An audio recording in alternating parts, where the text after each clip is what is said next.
Buyer beware! Possessed possessions have led to some of the most frightening and brutal haunting accounts of all time.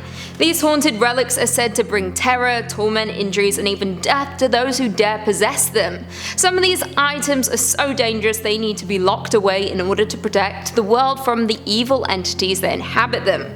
So here are the top 5 most haunted items currently locked away. Let's jump in. Coming in at number 5, we have the Tallman family's bunk beds. So the item itself doesn't sound very scary because it's just a bunk bed, but it was the source of intense terror and trauma for the Tallman family. In 1987, Ali and Debbie Tallman bought a bunk bed from a secondhand store and brought it to their home in Horicon, Wisconsin. They stored the bed in the basement until one day they decided to move it upstairs. From the moment someone slept in the bed, an evil entity was unleashed into their home and all hell broke loose. Their children, who were usually healthy, began falling sick for no apparent reason. The radio in the bedroom with the haunted bunk bed would turn on. The kids reported seeing a menacing old woman with long black hair and a fiery glow. Doors slammed open and they heard disembodied voices from empty rooms. Strange paranormal occurrences were running rampant. As the haunting intensified, the Tallmans enlisted their pastor for help with the dire situation. The pastor said that he felt the presence of evil and blessed their home. This was to no avail, and the Tallmans unfortunately continued to be tormented. In a fit of frustration, Alan shouted at the entity to pick on him and not his children. Challenge accepted because shortly after he witnessed the orange glow of fire inside his garage with red eyes staring at him through the window. Then one night while sleeping in the kids' room to protect them, a fog manifested out of the floor. It morphed into flames with green eyes and a voice spoke out of it telling him, "You're dead." Enough was enough and the Tallmans fled their home. The bunk bed was then buried in a landfill so no one would have to go through what the Tallman family did. The house still stands today and reports of paranormal activity ceased once the bunk bed was removed. Coming in at number 4, the Bassano vase. Most people wouldn't mind being gifted a vase from Italy, especially one cast from silver in the 15th century, but the Bassano vase is said to be extremely haunted and cursed. The vase was apparently gifted to an Italian bride on her wedding night who lived in a small village close to Napoli. Her big day was ruined, however, when she was found dying on the floor with the vase in her hand, swearing to get revenge. The vase was then passed down to people in her family. With each new owner came another mysterious death, so the family locked it away. In 1988, the Bassano vase was found with a note inside that read, "Beware, this vase brings death."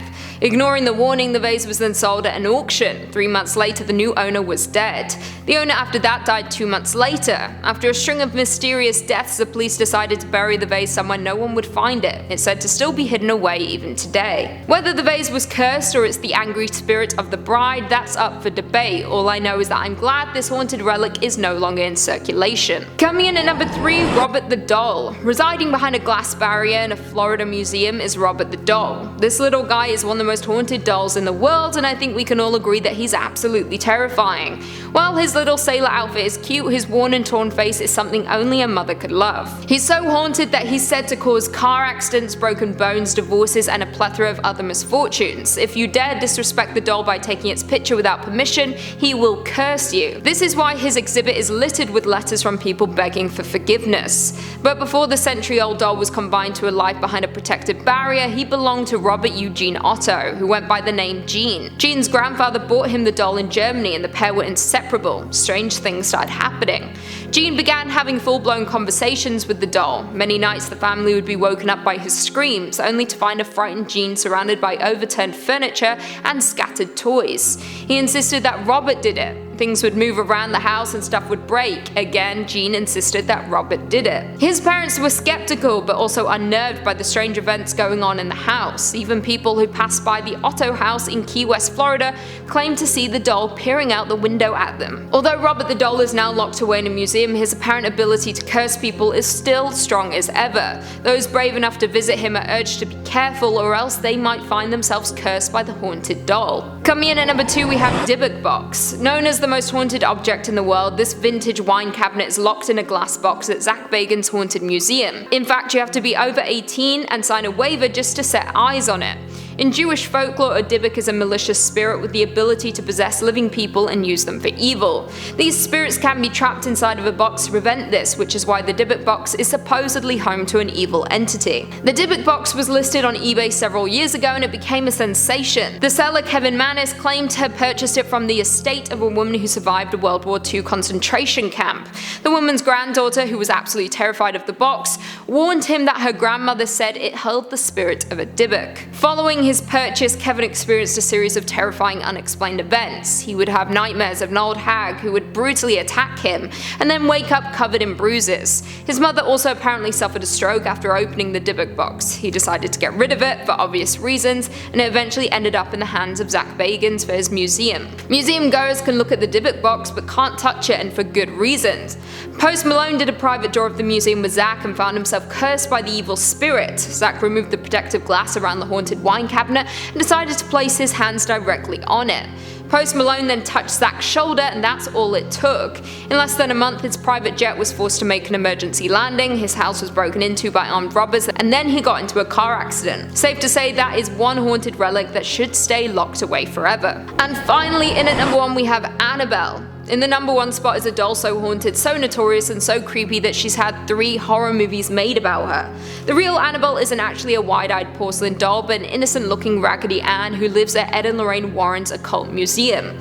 But don't be fooled by her unassuming look, she's considered extremely haunted and dangerous. So haunted in fact that she permanently resides in a wooden box with a copy of the Lord's Prayer and a label reading, "Warning, positively do not open." In true Hollywood fashion, Annabelle's origin story was altered quite a bit. The real story of Annabelle started with 2 nurses who lived together as roommates in the 70s, when one was gifted the doll by her mother. Soon after, the girls began noticing that Annabelle would move on her own, finding her sitting in a different position and even in different rooms. The haunting escalated when they found parchment paper with the words "Help me" written in crayon scattered around their place. The girls didn't even own parchment paper. After more unexplained events, they decided to contact a medium who told them that the spirit of a 6 or 7-year-old girl named Annabelle died in the area around their apartment complex and was living inside of the doll. Things only got worse and Annabelle became violent with Lou, a boyfriend of one of the nurses. He claimed to have been strangled by the doll while sleeping and even suffered 7 claw-like slashes on his body after throwing her across the room on a separate occasion. Annabelle is known to be violent with people who dare to taunt her. Ed Warren believes that the doll is responsible for at least 1 death, that of a museum goer. According to the late paranormal investigator, a young man and his girlfriend visited the occult museum. Stupidly, the man decided to mock Annabelle by tapping on the glass and telling her to scratch him like he scratched Lou. The couple was kicked out and the man died approximately 3 hours later when he lost control of his motorcycle and hit a tree. Although the Raggedy Ann doll is locked away behind a wooden box, complete with the Lord's Prayer, it seems that Annabelle's evil prowess simply cannot be contained. Well, there we have it. Do you guys agree with our list? What haunted items scared you the most? Leave us all your thoughts and feelings in the comments down below, and perhaps we can do a part 2. Before I go though, I just want to respond to a few comments on one of our last videos. Top 5 scary horror movies you need to pray before watching. Ado Augustin said, I remember watching The Exorcist with my friend while I was high, up in the clouds. We were laughing at pretty much every scare scene until we heard pounding knocks on my bedroom window, which was on the 2nd floor of the house. Safe to say we didn't sleep that night. Also, the Dark Queen has been looking more incredible these past few videos. Well, thank you. Also, that is terrifying. Maybe it's taught you a lesson. But probably not. Just don't watch horror movies when your head is in the clouds, you know? Fooly75 said the Queen of Darkness and the Queen of Sass. Nice. Yes, it was the duo you all requested but also didn't request, but you liked it. Jeremy Natoli said I'd have put The Woman in Black on this list. It still gives me nightmares. Yeah, the one from the 80s is still one of the most terrifying movies, and that jump scare at the end still gives me nightmares. Freaky. Steve Cass said the Blair Witch Project made me think it was real and wonder why no news account was written about the incident. Dumb, aren't I? I think we all felt the same way. Well, I did at least. When I first watched it, I thought it was legit, and I was paralyzed in fear after I watched it. I thought it was real. I had to watch Jackass after, I remember that. I stayed up until 4 AM watching Jackass. And on that note, if you haven't already, be sure to give this video a big thumbs up, and until next time, I'll see you later. Unleashed into their home and all hell broke loose. Their children, who were usually healthy, reports of paranormal activity ceased once the bunk bed was removed. Paranormal activity, whatever. Coming in at number 4, the Bassano. But before the century-old doll was confined to a life behind a protective barrier, he belonged to Robert Eugene Otto, who went by the name Gene. Gene's grandfather bought him the